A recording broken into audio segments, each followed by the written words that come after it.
When was the first time you realized you want to make people laugh? I can't remember. What has South Africa taught you about comedy? It gives us the opportunity to laugh more than any other country in the world. What is your take on mental health and social media? I think I'm very lucky that it took me this long to get going on social media. Why do you think it is so tough for humans to talk about their mental health? I've chatted to people, once or twice, and my biggest thing is I'm going, what qualifies you to give me advice? Your lowest moments? There's a list there.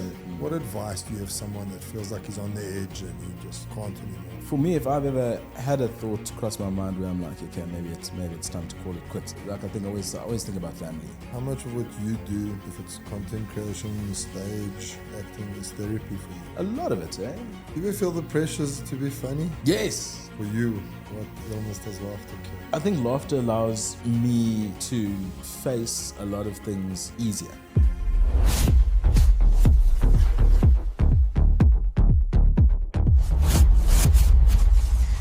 This episode is powered by Gym Store, your one-stop shop for commercial-grade and home gym equipment. From treadmills to strength rigs, they've got everything you need to build a serious training space. Trusted brands, expert support, nationwide delivery. Level up your gym today at Gym Store. Hey everyone, welcome back to South Africa's #1 health and wellness podcast, The Endure Edge. Today we're gonna do things a little bit different. Serious, but not that serious. I have arguably the best comedian in South Africa at the moment with me in the house. And I've got goosebumps as I say that. I might be starstruck, so if I stutter, forgive me right now. He's also an actor, a voiceover artist. Sure, what else? An MC. He's Themba Robin. What did I miss there? There are so many titles. No, we're not going to win any awards by going and lengthening out that. But yeah, thanks for having me, man. Yeah, and I'm so excited to have you here and just to chat. Yeah. You've also got your own podcast. I've been watching a few of those episodes. Yeah. And I'm going to start off the way you start off and go, how is life? Because that's his podcast's name. How is life? Yeah. With his co-host named Bo. Yeah, Bo Bosch. Yeah, so actually, it's sort of in a similar vein. We got to talking one day and we're saying, so many people ask each other, how's it going, how's life? And not a lot of people actually want to know the answer, or not many people are invested in it. So we were like, hey, we want to sit down and chat to some guys. And I think it is sort of in a similar vein to having those conversations that nobody gets around to having, and really digging deep into what it is to be human in the modern day, because it's not so cut, black and white and straightforward. Yeah, I was telling a friend actually over the weekend, because he asked me, he can't believe how this podcast has just blown up and what made me start it, etc. And I was telling him the story, and I said to him, no, episode 1, we just played around. I got a friend who's a mental health advocate to come in and just chat. So if it was a flop, we didn't have to release it, etc. And we decided to release it. And like what I noticed with the whole thing is there's not a lot of people talking about how is things in life? How are you? Like, can you be honest about it? And if you do say, how are you? The first thing is, I'm fine, thank you. Yeah. But good thanks. Yeah, good thanks. Lekker. But we're not lekker. Like, most of the times, we're not lekker. Something's happening at home, something's happening at work, wherever. So, these conversations need to happen. Yeah. No. So that's what we set out to do. We've stalled sort of on our second season. We need to get back on that, but maybe that's a January scenario, because now it's just wildfire out there. Yeah, no, it's that time of the year. I wanted to go a little bit back to where it all started for you. When was the first time you realized you want to make people laugh? When did you know, I want to make people laugh? What happened? Yeah, I can't remember. I think it's kind of it's part of who I am. So I've always enjoyed the energy, and I sort of feed off the energy of other people having a good time. I love watching people enjoy themselves, and I love people watching people be happy, kind of thing. And so I think that's always just been kind of fundamentally part of who I am, I guess.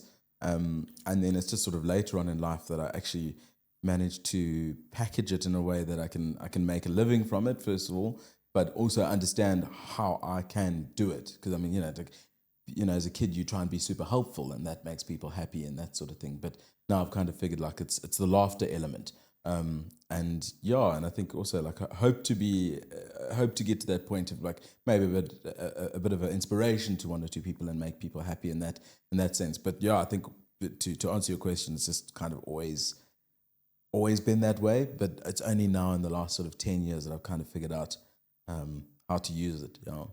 That's awesome. Who was the person that lit the spark in you? Was there a certain comedian, actor, or anything like that? From South, let's stick to our border. We're not allowed to say Denzel Washington. No, I think the Trevor Noah story is obviously, that was really big when we were kids. So that was something to really look up to. And I think the sort of boundaries that Trevor's managed to break and just like the incredible career that he's had, I think that's quite aspirational for a lot of people. And to be able to do that without hurting anyone or over-capitalizing on something or anything like that, I think it's quite cool to be able to go that high up and have such a successful career purely by making people laugh and have a good time. I think that's a cool one. So I'd probably say it's a bit of a Trevor Noah inspired journey, but I mean I never sort of, this wasn't ever supposed to be the plan, Yeah. I think for a long time I was sort of just stumbling through life and no real direction other than kind of outrunning poverty. Trying to make sure I was like, how old are you now? 35 now. Okay. So it's the first time I've said 35 straight. Like usually it's like 34-ish. At least you don't say 42 like me. Wait till you get there. And then you start forgetting, am I 41, am I 42? I've got a mate who's turning 40 this year, and he's been watching the 40 come closer and closer, but he keeps forgetting. He's like, is it this year? Is it? But It's funny how our minds work with that age thing, eh? But I believe the new 20s is the 40s. What do they say? Yeah. 40 is the new 20. 40 is the new 20. There we go. That's it. But it's so interesting. Like I always thought, when I got to 18, I'd have this epiphany and I'd know everything, And you get to 18 and you're like, yes, where's this download supposed to happen where you get all the info? And I thought, man, probably kicks in when you're 21. And you get to 21 and there's no download and you're like, no, man. And, I get to this point and I'm like, I'm still the same 18-year-old. Just with a lot more responsibility. I was going to say, but I'm still 20. I'm still 18. But I was looking at photos with my wife, or her mom and dad, photos that she found in like a shoebox or something. Yeah. And she was like, can you believe they were 40? Yeah. They were old at 40. Yeah.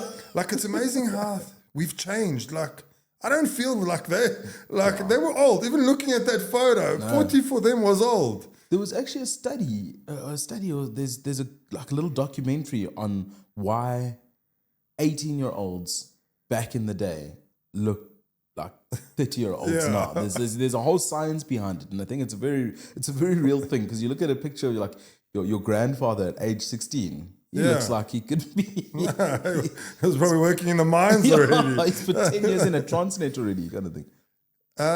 Comedy itself, and I know you're not really on the stand-up, and tell me if I'm wrong. Dabbling on the stand-up. You dabble in the stand-up. Have you ever thought in the life, because you said you've channeled it now and you figured it all out. Have you ever thought during that time, like, maybe this is not going to work, I want to quit it? Not really, man. And again, it's kind of that fundamentals of sort of like the outrunning poverty thing, I think is you don't give yourself an option to walk away from things. I mean, there's one, part and parcel of the job is, nothing in specific, but there's a couple of things that, you don't really like doing here. You definitely don't want to do it. But that's what you got to do, and so I think even if I got to the point where I really didn't want to do something, I'd probably still do it just because I'm just like, it's part of what you need to do to sort of, stay ahead and keep moving. So like I dabble in stand-up comedy. I've done one or two little shows in Cape Town. Really wanting to put together a special, but I've had a less conventional come up in that you know, a lot of the old school guys would spend hours and days and evenings at clubs and doing their 5-minute sets. And then, you know, the guys will say, okay, your 5 minute is nice. We want to put you on for like a little 10 or a 15. And then you do that for a year. And after like 3 years, you get a bit of real time, you know? Whereas, you know, by virtue of making comedic Instagram content or TikTok content, whatever, people assume that you're funny. And this is what's really tough for a lot of people is now, you know, I'll get a corporate booking and guys are like, yeah, we'd love you to come and do stand-up. And if you've never done stand-up, you haven't stood in the rooms, you haven't, you know, cut your teeth on that time. It's really, it's a tough one. Yeah, it's a different ball game. Talking in front of people that are sitting there watching you. Exactly. You can't re-record it. You can't re-record it. And if you say something and it flops, you can't wear it on your face. You can't be disappointed. You just got to keep on pushing. So I'm lucky in the sense that I've managed to be able to do both. But, you know, in terms of spending time in rooms and stuff, I still think that's really important and really fundamental. So I need to get back to doing that, or at least writing a little bit more. So I'd really like to get into the stand-up scene a lot bigger in the new year. But for the moment, it's just kind of manage the balls that you can. Yeah, manage. I was going to say, it also takes up a lot of time. Yeah. And it's normally night times. Exactly. You know, 2 small kids. Yeah. And previously I used to be a quiz master once upon a time.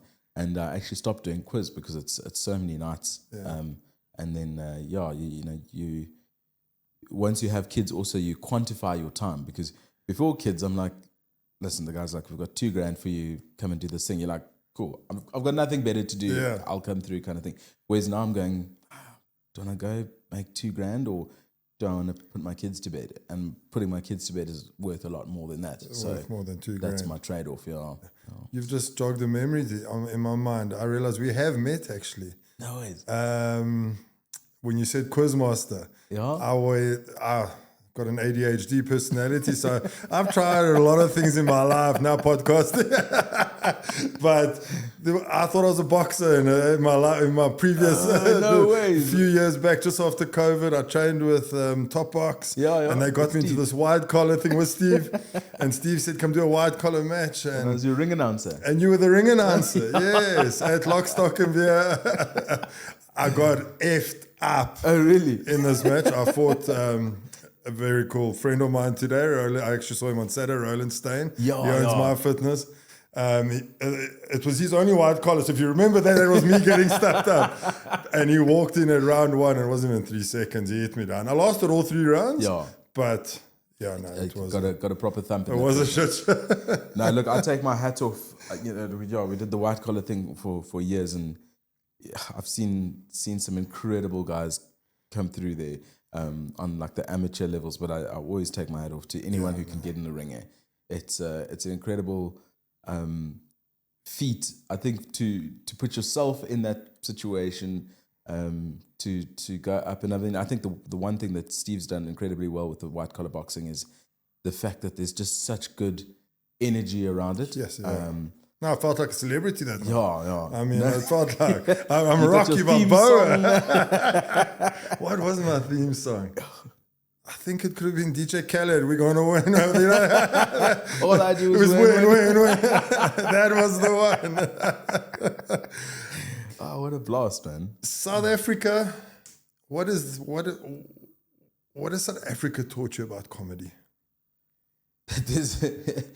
So I did this at a talk the other day, and I just mentioned the other day that we have so many problems as a country.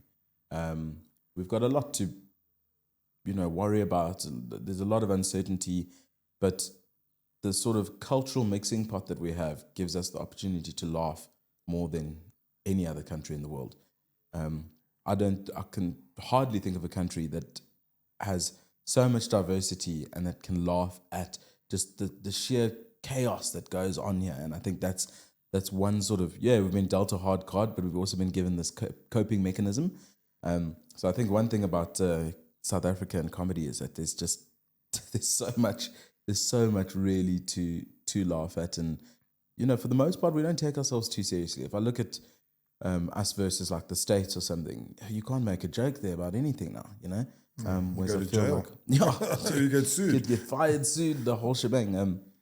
Whereas here, I think we still got a relatively thick enough skin to get on with it and laugh at a joke and move on. And I mean, I think I say that with a pinch of salt. There are some sensitive people around, but the majority is happy to laugh at themselves, and I think that's the important thing. Yeah, and I think the other thing, and that's just sort of like the fundamentals of comedy, is comedy and tragedy live very closely together. They, it's a paper thin wall or a paper thin line that separates the two, and I think that's probably also why we have the ability to laugh and why we have so much stuff to laugh at, is because life is really tough out here. There's a lot of tragedy and that sort of thing, but somehow we've wired ourselves to be able to laugh at those things, and I think that's strictly unique to South Africa, I think. What is your take on the whole free speech thing? I mean, we see it in the rest of the world, Charlie Kirk, and what's happening in the UK and stuff. Do you think that's going to come over to this side and affect comedians? Because, I've been to comedy shows, and I'm talking now mostly stand-up, and there is things that get said about politicians, etc. Yeah. Is it going to get to that stage where, geez, I maybe shouldn't say this, or I can't say this anymore? I really hope not. I mean, I think that's whether it happens or not. I'm not too sure. I do think that we've got a different makeup. We're made differently. We're built differently, and so I don't see that existing properly here. It would have to be a really, really big move for everyone to sort of follow that route. But I mean, I think the biggest problem with everything at the moment, I think, is the fact that people are happy to sum up a person and write them off by a single decision. And I'm saying you're gonna miss out on so much in life because the oak doesn't like the same car as you or whatever. So now you write off a whole person as if that epitomizes an entire, That's human what being. makes it. Like, yeah, you're going, listen, if you're left or right or whatever. And I mean, I think if we look at it here and we look at our politics and stuff, we've got oaks who love DA, EFF and whatever, and the oaks will rag each other. They'll sit down and say, and then when something happens in a EFF folk or DA guy gets in trouble, they're like, you guys are also. So we can do that. We can rag each other on stuff like that. Whereas you just can't do that in many other places. You're either with us or you're against us, kind of thing. And that's not a very mature way, I think, of looking at things. Yeah. Julius has actually been quiet. You mentioned the EFF. Where are you, Juju? I think Julius has his work cut out for him, man. to keep a party going and dodge jail at the same time is a tricky feat. I actually saw, I think it was a TikTok that he was in court again for that gun thing or something. Yeah. Shame. Well, we miss you, Juju. The guys need content. Come back. Listen, if there's anything, this Matlanga Commission thing is doing wonders, man. I mean, a chap that is the house that got raided the other day, and you're looking 3 Lambos, man. Yeah, I saw them reversing those things into the truck. But even just the video of that house, like, wow. It's there's levels to gluttony that we've never seen before. Yeah. I see they even took the Lighties little drive. the little Lambo. The look-alike. Shame, man. It's like And apparently he's not here. He's away on holiday with his family or sounds something. about right. So he's coming back. I hope you saw the TikToks we saw. Shame. Most of your stuff is on social media that you do. And I'm not going to spend too much time because I want to get into the little bit of serious things on this. Yeah. But when an idea hits, take me through that. So an idea hits, do you go immediately and do it, get it done? Do you sit and ponder on it? No, I seldom, because the moment I leave something for too long, it starts to fester and then I overscript and that sort of thing. So I'm like, I mean, I did that, the rugby player names the other day. And I love that. What was there was the one. Was it the Ibn? I can't remember. It's a Betty or Yeah. it's a Bella or something. But my business partner Graham, because I was saying to him, "What do you think of these names?" And then like 10 minutes later, I was shooting it in the studio, and I came up, and he's like, "Are you done already?" So I'm like, "Yep." And he's like, "Yes." He said to me, he's like, "Don't know how you move so fast." And I said, "That's it." I'm like, but and it's also, So did you test it out on him first, for example? No, Let's like I was talk saying, about- like 2 names, and then Okay, so you don't go test it and see does Graham laugh or does Bo laugh? Or, No. Okay. So it's too small of a group to test on, you know, and they also know you. yeah. Yeah, they know you. Like, yes, I might, but he might not find that funny because he knows you so well. Yeah. And so I generally just we throw and see what sticks, eh? And sometimes, and this is the life of a content creator. Sometimes you get nothing, eh? Sometimes you put out an idea that you thought is hilarious, and nobody likes it, nobody resonates with it. You get your 200 views. There's the handful of die-hard followers who go, "Yeah, see, this was a really funny one, well done," kind of thing. But you don't get that virality. But what's also quite cool about that is the fact that, or a remedy to that is going, if your next 3 videos aren't going to do well, then postponing making them just means you're putting way too much time between your next successful one. Yeah. So if I have 3 ideas and they're all 3 awful ideas, or they're not going to be received very well, or they're not going to go viral, if I clap them out this week, then my 4th idea that's going to be the pearl is going to happen next week, instead of 3 weeks time or 4 weeks time kind of thing. And so that's it's a combination of that sort of belief, but also because if I sit on something for too long, then I start overcrafting, and a lot of things are instinctively funny, and the moment you start overworking them, they get a little bit too crazy. So I don't normally watch my guest podcasts that they've been on previously. yeah. But I watched the Good Things Guy podcast with Brent. Oh, yeah. Lindy Q that you were on. Yeah. Just because Brent was on my show and I love Brent. And I thought, let me watch this one. And I saw that you said to him that you actually shoot your own stuff. You go into the street with a tripod or whatever. Is it still the case? Yeah, look, it's a little bit 50-50 depending on the sort of look and feel that we're going for. A lot of I'd say 90% of my Instagram stuff is still self-shot. And then if we're going for like Bo and I will get a DOP in to shoot our stuff, because then we can just focus on our performance and that sort of thing.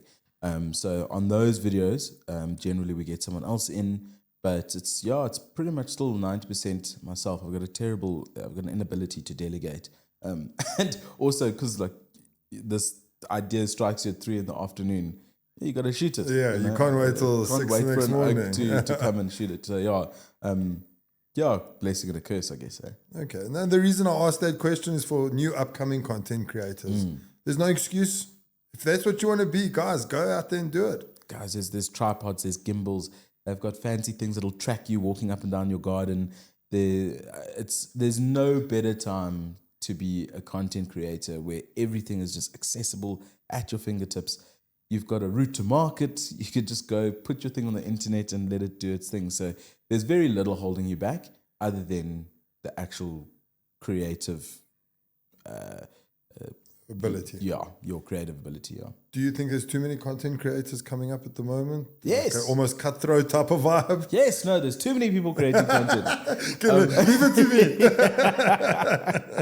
I think it's just a case of good content and wholesome content. There's a lot of people who are doing crazy stuff. And I mean, I've been watching a couple of the younger guys in the UK there was one dude who was like walking into people's houses. Like that was his thing. He'd just walk into people's houses, terrifying people. The one day he stole an old lady's dog and like ran away. And I'm like, this dog is her whole life, And why do you want to be unkind? That's not. And I think it's a human flaw. You watch that stuff because you're like, I can't believe this. I can't believe this. And we gave the view. And he gets all his views. And so there's that whole rage baiting thing that happens now where people are doing things on purpose to get a rise out of people, and that just drives the algorithm through the roof. So you're going, flip, man. I think there's a lot of people who are making content. I don't think everyone should be. I think there's a space, there's a time. I had the privilege of working with Mbali and Hlapo the other day, and she's the housekeeper lady. and she's built this whole empire on just giving people cleaning tips and that sort of thing. Yeah. Like even myself, like I now clean my sneakers the same way, and Bali cleans his sneakers and that sort of thing. And that is the so Mazina. cool. Yeah. It's like bicarb sunlight, Yes. with like crazy little mixes. But that's so cool, to meet someone who's contributed to the world, and that's the whole thing. And I think from time to time we all think about our own existence, and we go, what am I here for? What's your thing? And I'm just like, if every person just contributed something small and positive, man, the world could be an incredible place. But by our own doing, we give a lot of time and a lot of popularity and screen time to people who are up to no good. So. Yeah, what is crazy for me is this TikTok live thing. Yeah. And they sit there and they just sit there and they read comments. And people are gifting them money. Yeah. I'm like, so I get invited to there's this guy, Soldier Boy. He does great work for mental health, and he every Friday night he's got a guest, and he talks about mental health things and all of this. So he does TikTok lives, but he does great work. Yeah. And he invited me, and I thought, let me check how this TikTok live works. Yeah. And I downloaded the studio, and it's obviously connected to the Endure Edges page, and I just went on. And I just sat there. Next thing I see, I got $2. I'm like, who the hell is even giving me? Why would you give me $2? Like, yeah, I don't know. No, it's a money spinner for a lot of acts, but there's nonsense on there, man. Like I watched 1 or 2 lives where people are just sledging each other. It's the craziest thing. And we were on that TikTok Boom show. It's a Netflix show. Oh, yeah. And they came to our studio and they're like, we're doing a documentary on TikTok and influencers and that. So Bo and I sat down. I'm going to go watch it tonight. I haven't watched that. Dude, we sat down for this interview and they're like asking us questions about, influencer stuff and da-da-da-da. And we're like, no, this is cool. Yeah, it'll be like it to see it, And then the trailer drops for this show. And it's just people flicking each other and just, it's the most insane thing. And I phoned, but I'm like, dude, what have we put ourselves Why are we on into? this? But it turns out we were like the sort of the relief, the good side. They needed you. Yeah, they needed us as the counter spin on that. But man, you watch how some people treat each other on there. It is, it's insane, man. It really, it's without using the word toxic because it's overused. It is. But yeah, it's toxic, and I don't think it contributes to where I'm going next. Is like what's happening in this world right now, and I'm not even going to just stick on men, because we started Endure Edge based on men's mental health. Yeah. And we've got so many women starting to DM us and say, what about women? We don't have that connection anymore. And yes, that's maybe where this TikTok live thing is. People are looking for that connection from there. And then it's more toxic. Yeah. Because it's so easy to bully on social media. Yeah. Because it's not a face-to-face bully anymore. Yeah. What is your take on mental health and social media? So, Because you deal with it. Yeah. I mean, if I think of myself, I think I'm very lucky that it took me this long to get going on social media. I'm very lucky to have my wife and my kids, because that's where my self-worth lies. Yeah. If I make a video and it tanks and I don't get any views on it, that's cool. I'm gonna go dig in the garden with my lighty in any case, and that's gonna be my weekend, and I feel fine with that. It's not a reflection of my self-worth or anything like that. But I'm afforded the opportunity to have those structures in place already.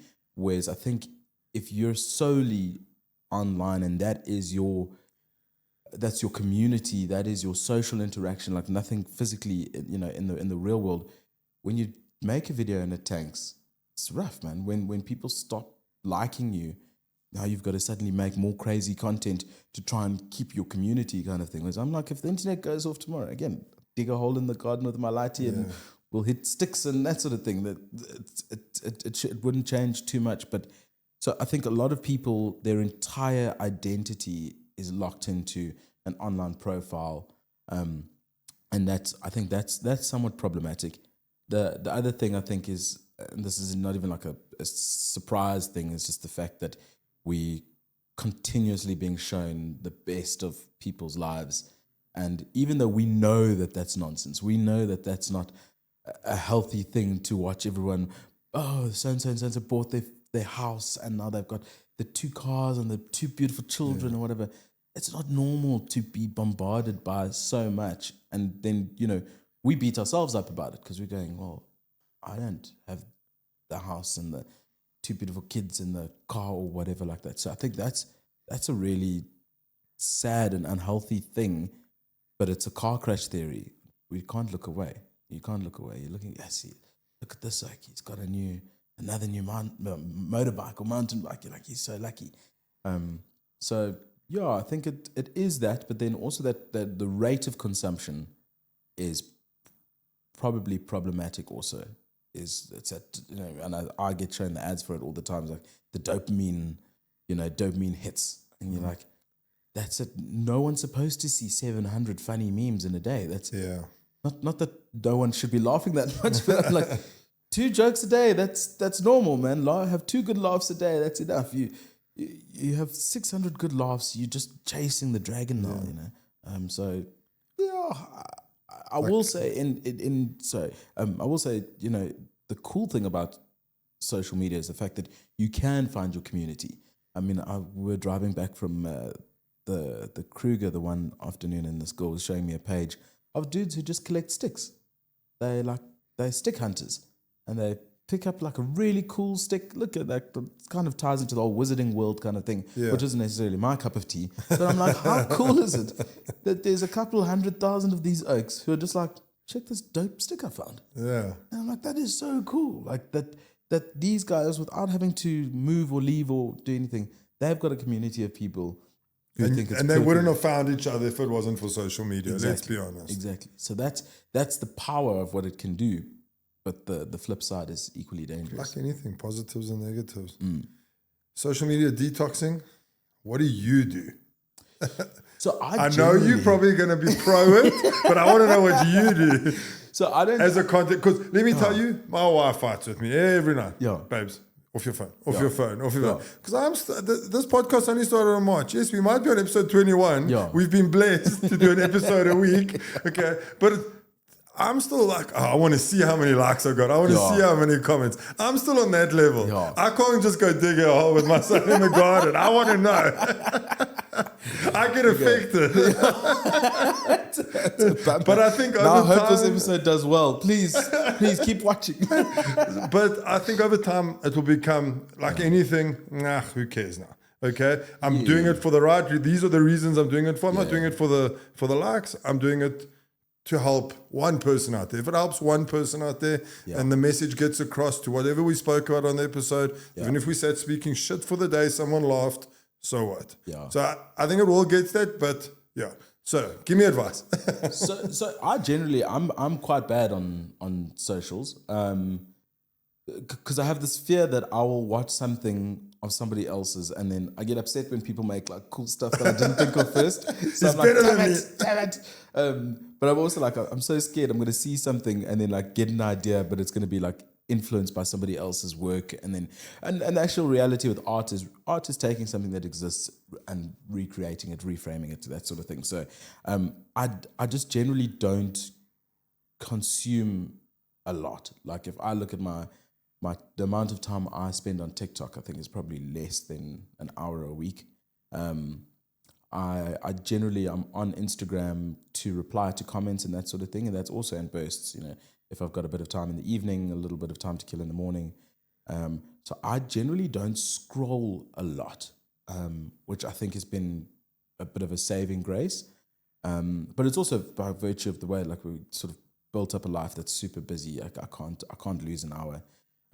So that's cool. But like, I think in terms of like a social media detox, I don't think I've actually considered it really because like my life is, social media is business, so you can't walk away from it. But I mean, I've done like little things like, and I was actually chatting to somebody about it the other days. If you put your phone on grayscale, yes, it takes all the colors away. And it's incredible how boring your phone looks zen. Like you don't. Nokia 330, what was it? Yeah. So I've tried to do that a couple of times, and it does. It definitely helps with not opening apps too frequently. But it does get bad after posting a video. Like I'll pop on to check the progress. 2 hours later, 3 hours later, just to check. See, babes, it's not just me. I will say my wife though, and reels, man, and she always shouts at me. She's like, you didn't laugh at any of the reels I sent you today. I'm like, I can't watch 8 reels a day from you. Maybe there should be a wife reel club where like AA and GA and NA, where they get together and complain about the husbands that don't watch the reels. Or they could just send their reels to each other and then get the notoriety they need from there. So as a funny guy, comedian, whatever we want to call it, you give people a lot of happiness. People need to laugh. Why do you think it is so tough for, and not just men, like I said, humans, to talk about their mental health? So, man, I've chatted to people, once or twice, and like my biggest thing is, I'm going, what qualifies you to be able to give me advice on something? Like you, as much as I explain it, there's nuances to every story. And so I had a hard time going, sitting down with someone and then I'm sitting there like, it's a waste.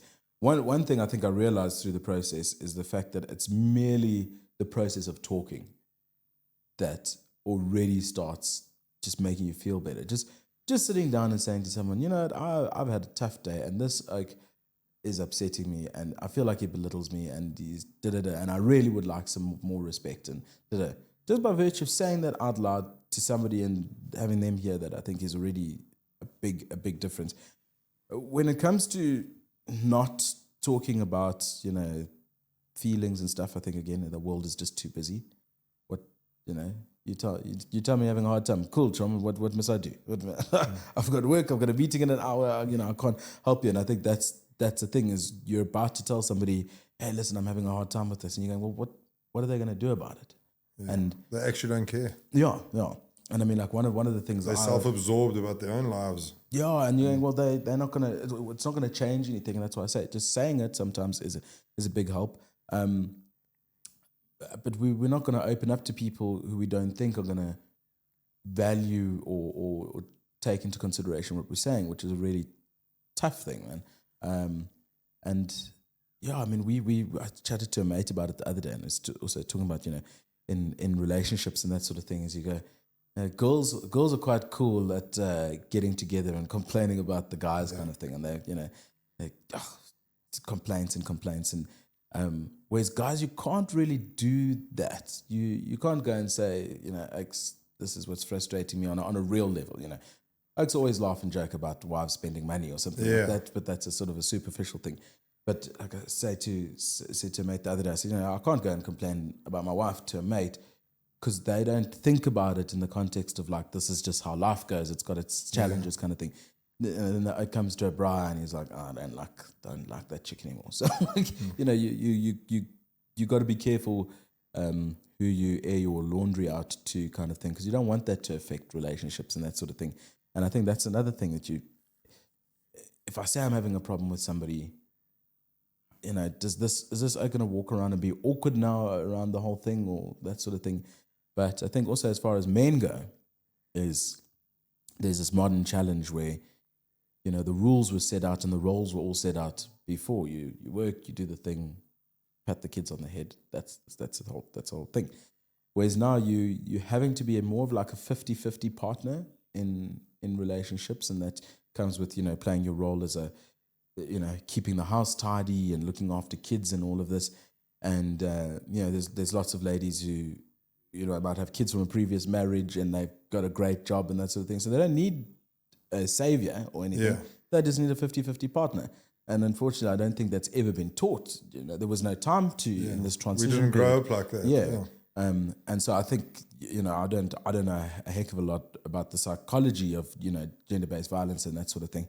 But I think that's why guys get super frustrated, is because they're going, I need to get some respect and whatever. And the only thing that you used to have was your financial stronghold, which is now kind of taken from you, and you say, you need me to have kids or whatever. And I've got 2 kids, or already kind of thing.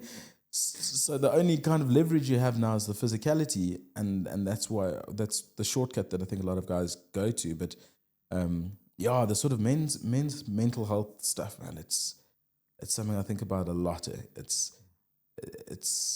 I don't know what needs to happen to change things or anything, but just on the gender-based violence thing, I had a guy, he's got a heads up an NPO called Fathers for Justice. And he brought up, the podcast is actually launching today.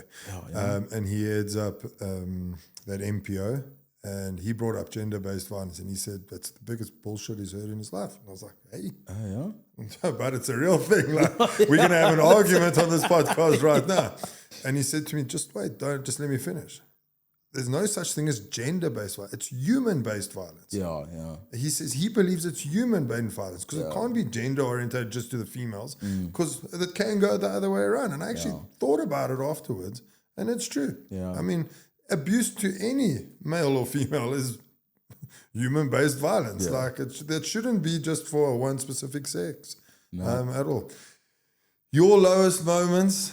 I know you were waiting for it. There's a list. No. Well, we've got half an hour. I don't need to talk.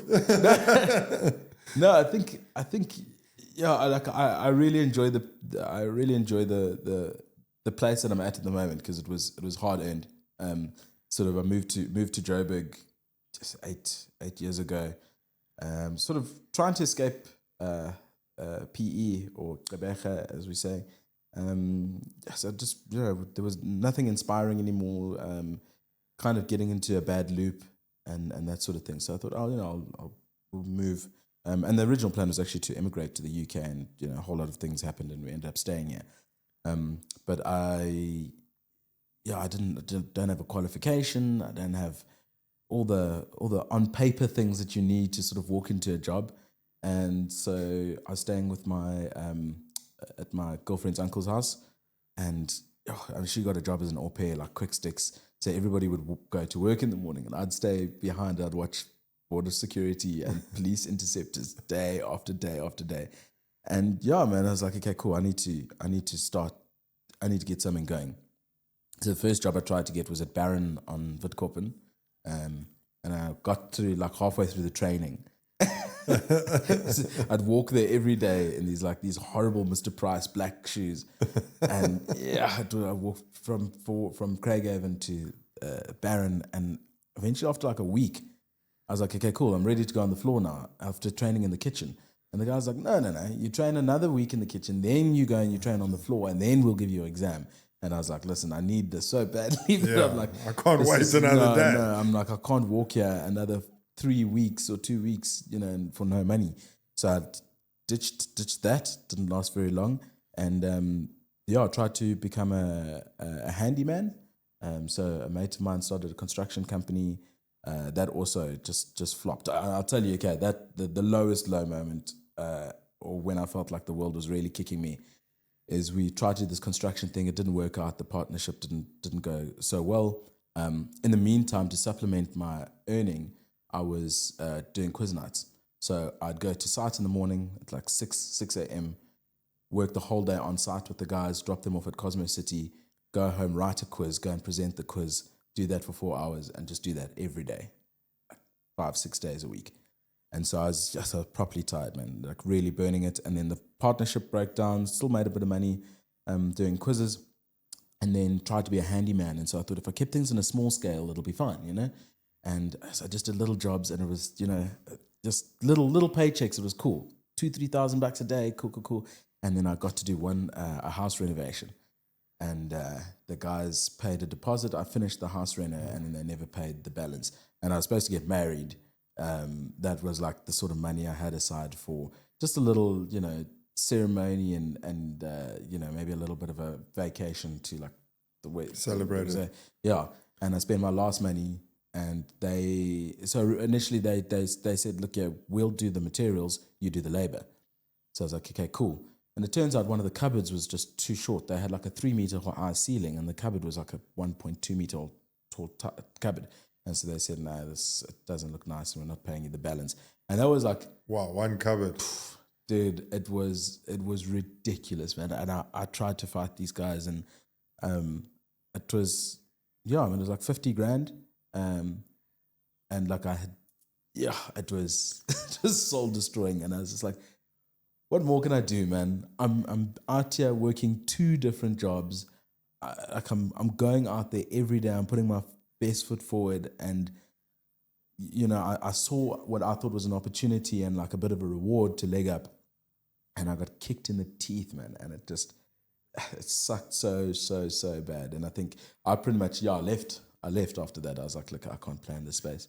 But what makes it worse, it wasn't even your fault. It wasn't even your No, doing. Someone screwed you. We did kitchen cabinets, painting. Like, it's one thing tiling. agreeing, okay, 2,000 rand off because of this cupboard or whatever, but here's the rest of the balance. Or Yeah, and it was with a big rental company in Joburg. so you it was can't one of even their clients.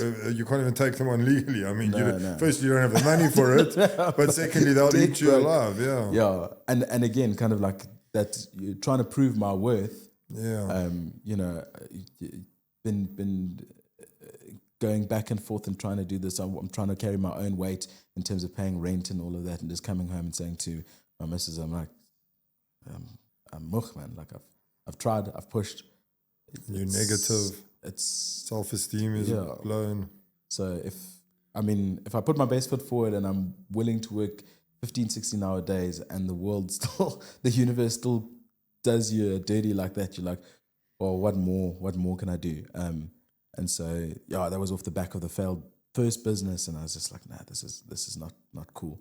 But then I got another job and worked for a company for 2 years, and then kind of the sanity came back and kind of got itchy again, and I was like, I'm not doing this corporate thing anymore, and then sort of flew the coop again. So it was definitely go out, get bruised and punched a little bit, come home, lick your wounds, and then you go out a second time and it works out. But like very grateful for that experience, because it teaches me now, or at least it taught me like how much I value so much.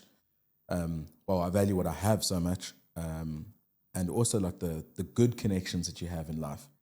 The good deals, the deals that work out fine and stuff. You're like, that's cool, and I'm really stoked that stuff like that happens. In your life, do you use any manifestation? Dude, do you believe in it? I'm some a big people say believer it's in, superstitious or whatever. I think it's more so a process in my mind. I think, and there's a mechanism in that manifesting, telling yourself, listen, this is what I want. It slowly influences the decisions you make, and just on a micro level, I think.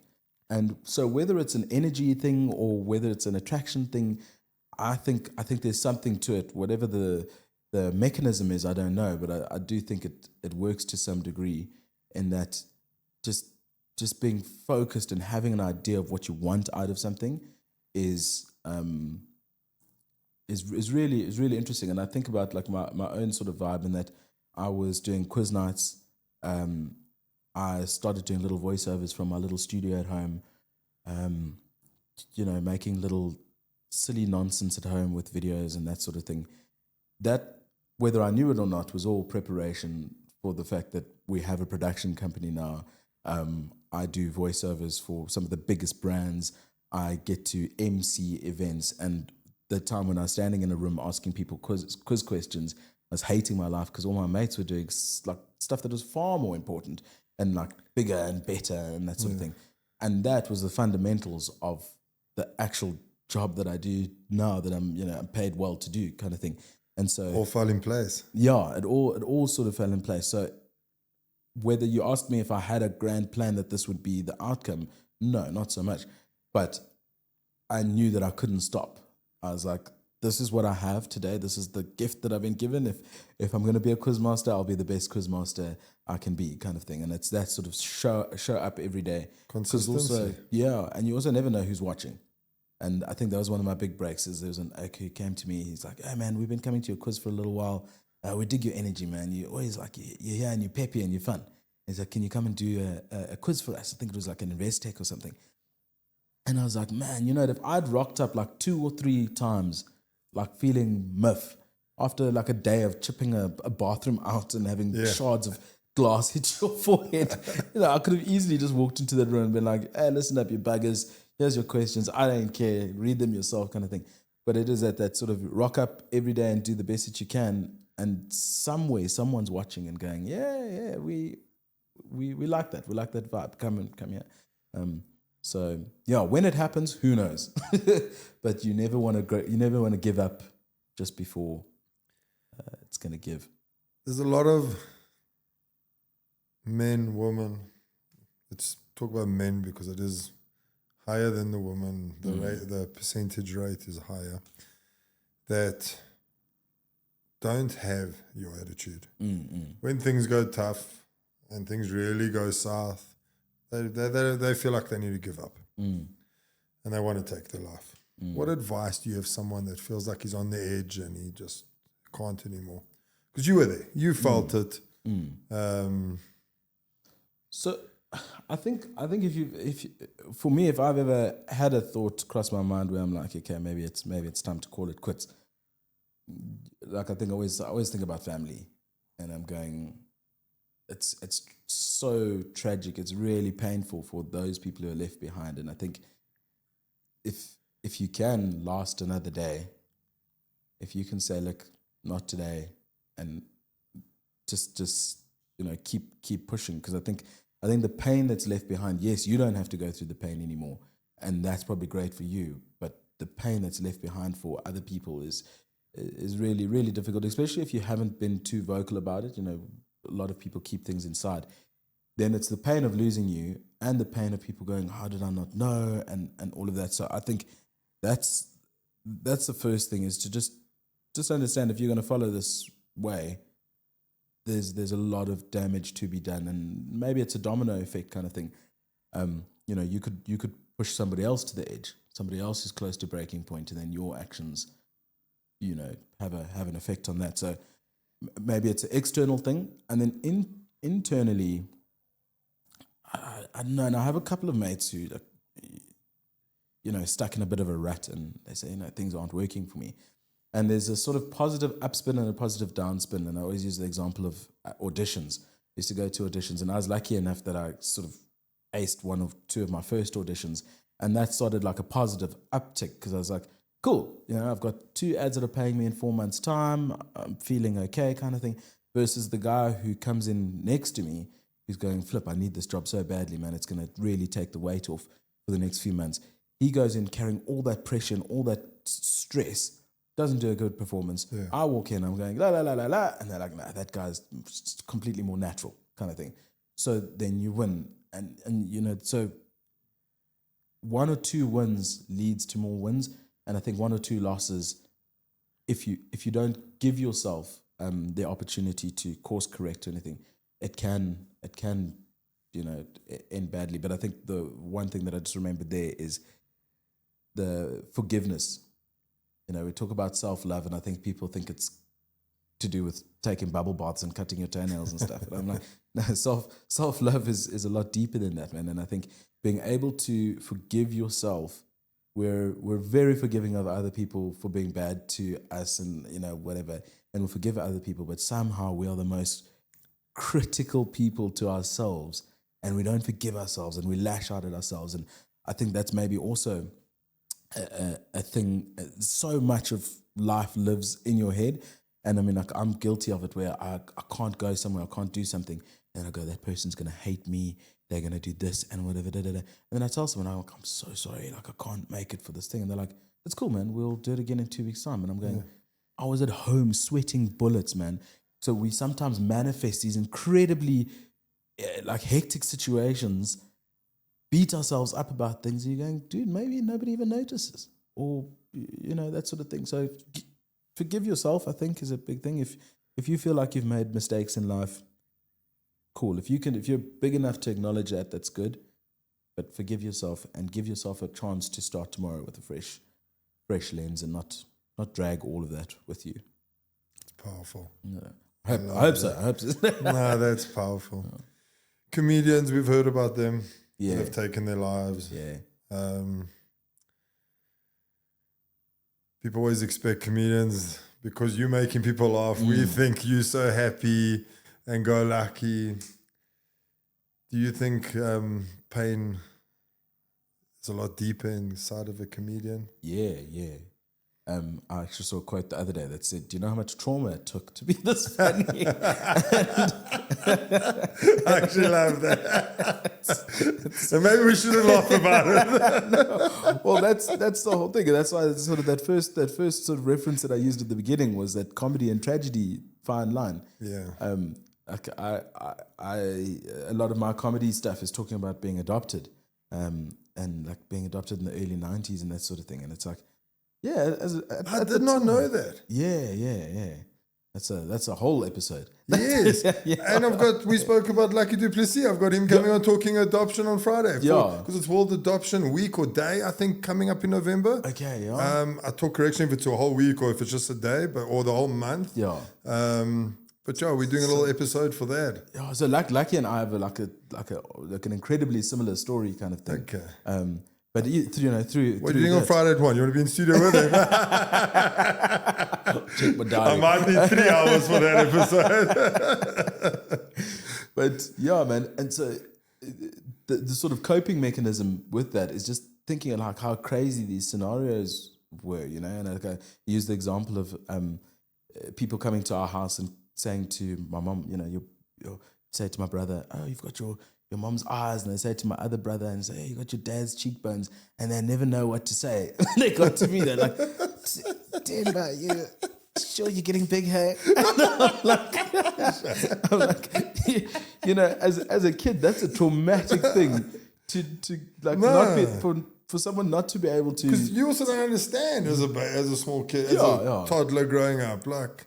I mean, like, I think... You think this is life. Yeah, no. Well, but I don't understand. Why don't I have my mom's eyes? Exactly. Yeah. And I think that's one thing that was like, I don't talk about it too often. I'm like, the most epic thing for me, like having kids and like my son, is I'm like, this is the first person, at age 30, this is the first person I know who looks like me.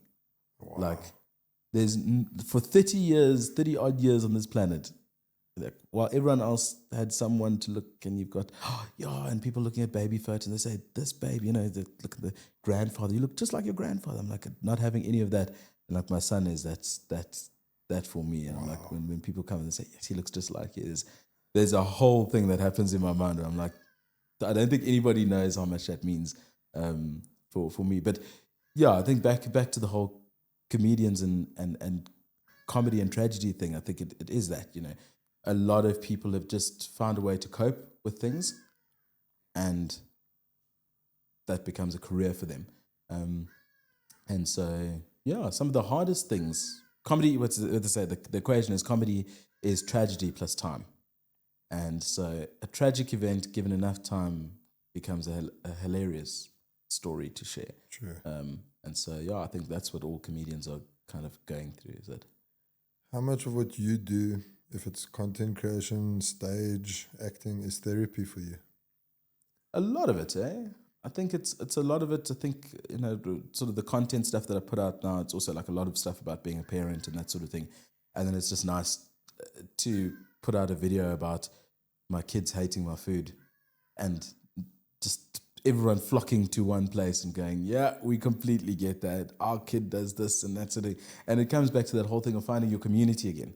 Is just being able to just touch in with like-minded people or someone who's facing the same problem. And then even though you're all frustrated as all heck, you all just get together and you go, okay, so we're all dealing the same, we're all fighting the same little demons. Okay, cool. Then we can laugh about it together because it's a safe space kind of thing.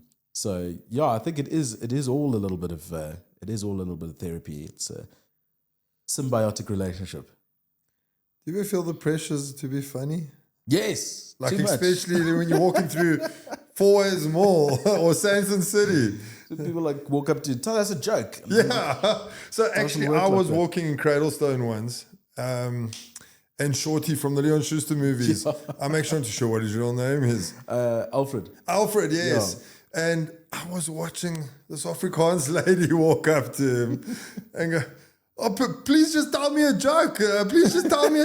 And you could see he was not in the mood.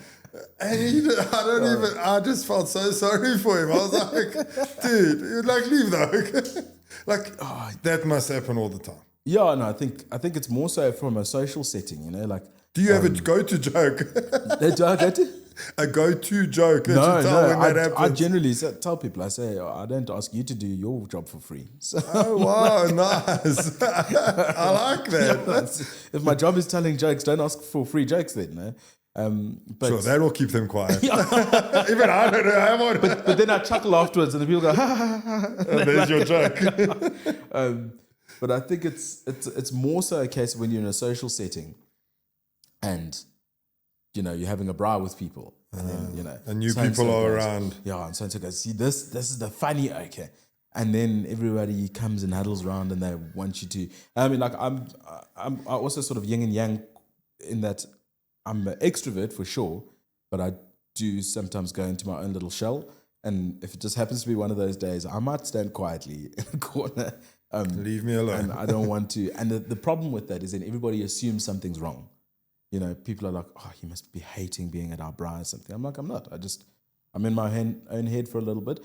But if everyone's used to being bubbly and funny and out there, then when you're not, people are like, are you okay? Like, is everything fine? I'm like, yeah, I'm just mellow today, man. That's all it is. But people think you're broken when you're like, what's happened to you? He's lost his personality. So yeah. So they say laughter is the cure for illness. For you, what illness does laughter cure? I think laughter allows me to face a lot of things easier, and I think that's kind of what we've tried to do with like some of the videos that we've made. Is there's a lot of tough topics out of there. There's a lot of tough things, and I mean, if I use the concept or the topic of adoption kind of thing, you know, that's comedy's allowed me to look at that period of my life with a different lens, and go, you know, there's some really, it's just a really weird situation to be in, you know, that nobody else. Well, for the longest time at that time, you know, nobody else really could resonate with. And so now I can look back at it and I can pick it apart and find all these funny moments, all these beautiful moments and that sort of thing. Whereas if I didn't use comedy, I'd shut it out completely. And I mean, I think as a country, I think we're like that with like apartheid and that sort of thing. Like South African history is incredibly rich, and there's so many just crazy little stories. But we've locked all the good stuff out with everything else. We're like, okay, 94, we don't look before that kind of thing. You know, it's all dark and whatever. And, you know, you've got to be brave to look at history. You've got to be brave to talk about it. Yeah, and look at your own history, whether short or long term. But if you're not brave enough, or if you don't ever look behind that curtain, you also miss out on all the beauty that lies there, which is, you know, it's a tough trade-off. And I think that's what comedy does, is it allows you to peek behind that curtain and not be frightened, because you've got a way to cope through it. You've got a vessel to travel through it on. And I can't think of any other way to end this podcast. You've made me realize, and everyone I think that watches, that comedy is not just about laughter. No. It's about resilience, connection, truth. Yeah. Keep doing what you're doing. No, shot. This was powerful. Thank you very much. No, thanks. And thanks we're going to dig deeper platform, in the other subject. I'm going to call you out on it. I'll give you a break till the new year. I'll come in behind Lucky. I'll give you a break till the new year, because I know how busy it gets now. No. But Shot, and thank you for creating the platform, man. I think it's really, really important. And you know, when people make these spaces, that's where guys like me will come and go, hey, we'd dig to have a chat. And so it was a good chat. And thank you. And I know time is always limited. I was talking to Jesse, who owns the studios, saying I need to book 2-hour sessions now because there's just so much to talk about. Like, I mean, I haven't got through half the things I wanted to talk to you about. And then things come up. Yeah. That changes everything. No, it does, but thank you. Time is important. And I thank you for your time. Shot. I respect it so much and coming. Amazing, man. And keep doing what you're doing, but we love the content, we love the laughs. Don't stop. Guys, check out social media, Themba Robin. If you haven't seen him before, which I doubt you, I'm sure you have, do yourself a favor. It will brighten up your day. Thanks, everyone. Peace.